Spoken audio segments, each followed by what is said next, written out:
Assalamualaikum warahmatullahi wabarakatuh. Halo semuanya, saya Keisha Nuraini. Saya mahasiswi dari Universitas Bung Karno, Prodi Ilmu Komunikasi. Kali ini saya akan menyelesaikan salah satu tugas mata kuliah saya, yaitu Asas-Asas Manajemen. Dan ingin sedikit berbagi dari materi yang saya bawakan dalam tugas ini, yaitu bab 5 dalam komunikasi organisasi. Dimulai dari pengertian organisasi. Dalam organisasi seperti perusahaan, rumah sakit, perbankan, dan institut pendidikan, diperlukannya sebuah komunikasi yang diatasi oleh para anggotanya.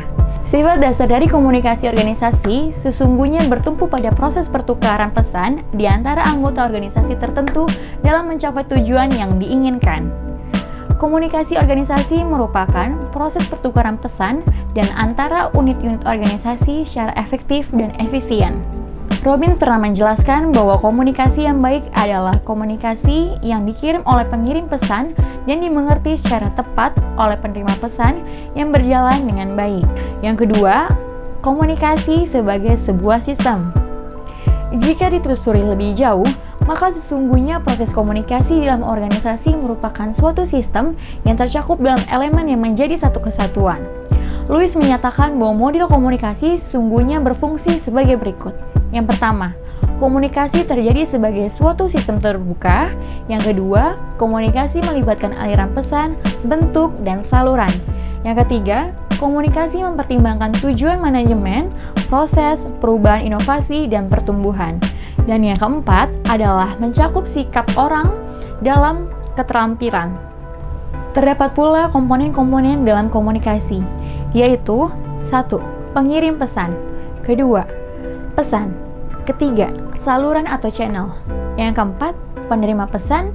Dan yang kelima adalah balikan atau feedback. Materi yang ketiga adalah fungsi komunikasi dalam organisasi. Yang pertama, fungsi informatif yang diinformasikan untuk bekerja secara efektif dan efisien. Yang kedua adalah regulatif yang dituntut dalam kegiatan dalam berorganisasi. Yang ketiga, persuasi yang menghadapi langsung kekuasaan dan wewenang yang dimiliki pengawasan dan diinginkan.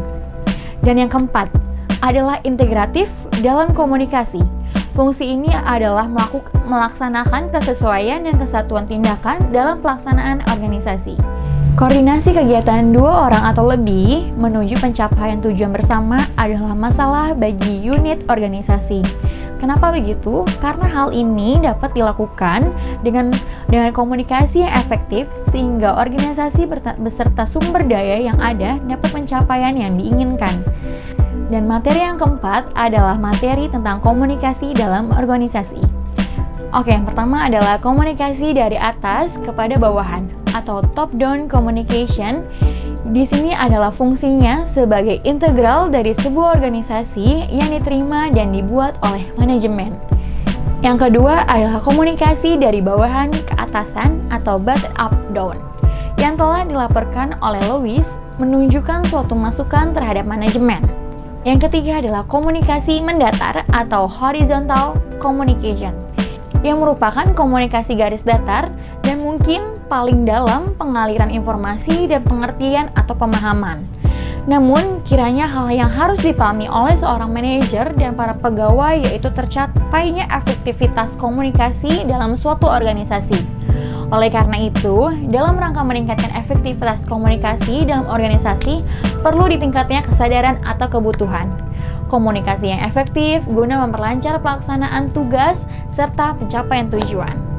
Oke, sekian dari vlog saya Keisha Nuraini mengucapkan terima kasih buat yang menonton. Assalamualaikum warahmatullahi wabarakatuh.